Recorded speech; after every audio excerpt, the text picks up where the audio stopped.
welcome back. Hope you are doing great in your life. My name is Amla and in this video I am going to talk about the bone grafting. आपको तो पता ही होगा what is a bone. Bone तो एक hard सा structure होता है जो कि हमारी बॉडी के अंदर मौजूद होता है, जो कि स्केलेटल सिस्टम का बहुत ही इंपॉर्टेंट पार्ट होता है और हमें चलने फिरने में प्रोटेक्शन प्रोवाइड करता है. मसल्स की अटैचमेंट के अंदर भी बहुत इसका बड़ा रोल होता है. ग्राफ्टिंग का मतलब क्या? ये ग्राफ्टिंग का जो टर्म है वो हम बचपन से सुनते आ रहे हैं. प्लांट्स के अंदर भी इस्तेमाल होता है, एनिमल्स के अंदर भी ये टेक्निक इस्तेमाल होती है. ग्राफ्टिंग का सिंपली मतलब ये होता है कि हम किसी चीज़ को जोड़ने के लिए कुछ मटेरियल्स का इस्तेमाल कर रहे हैं. तो आज हम बोन की अलाइनमेंट के लिए, जब फ्रैक्चर आ जाता है तो उसकी अलाइनमेंट के लिए हम कौन सी टेक्निक इस्तेमाल करते हैं इसके बारे में पढ़ेंगे.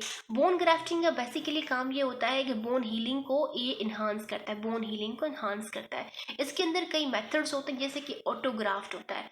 अच्छा, bone transplanted from one side to another side in the same animal.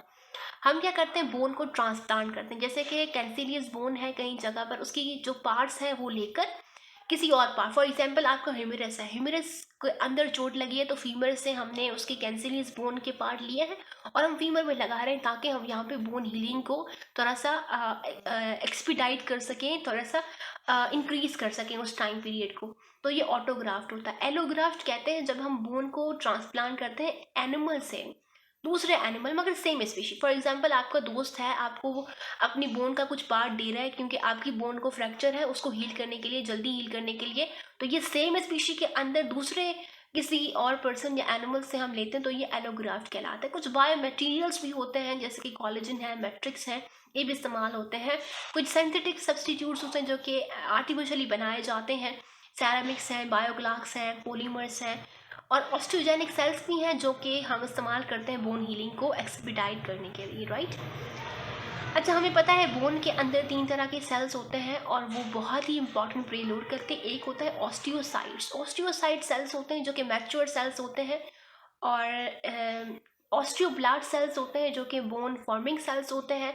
Osteo genic cells stem cells होते हैं जिससे मल्टीपल सेल्स अराइज होते हैं. स्टेम सेल्स वही होते हैं जो कि मल्टीपल सेल्स को दोबारा मतलब जनरेट करते हैं. ऑस्टियोब्लास्ट सेल्स होते हैं जो कि बोन के सेल्स को रीअब्जॉर्ब करते हैं, जो कि बोन के सेल्स को टर्नओवर करने में बहुत ज़्यादा ये हेल्प आउट करते हैं, ऑस्टियोब्लास्ट, राइट.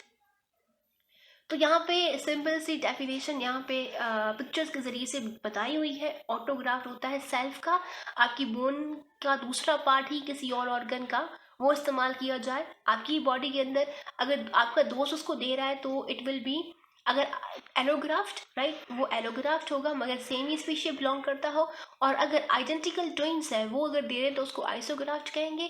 और अगर डिफरेंट स्पीशीज से हम ले रहे हैं डिफरेंट बोन, अगर फॉर एग्जांपल एक शीप है जिसको फ्रैक्चर हो रहा है मैरो के अंदर, बोन फीमर के अंदर, और अगर वो उसका बोन के लिए फ्रैक्चर हो गया तो उसके लिए हम हीलिंग को जल्दी करवाने के लिए किसी गोड से हम ले रहे हैं, राइट, बोन ले रहे हैं या बोन कैंसिलियस बोन ले रहे हैं तो वो कहलाएगा xenograft कहलाएगा, right. So this is all about the bone grafting. Thank you for watching this.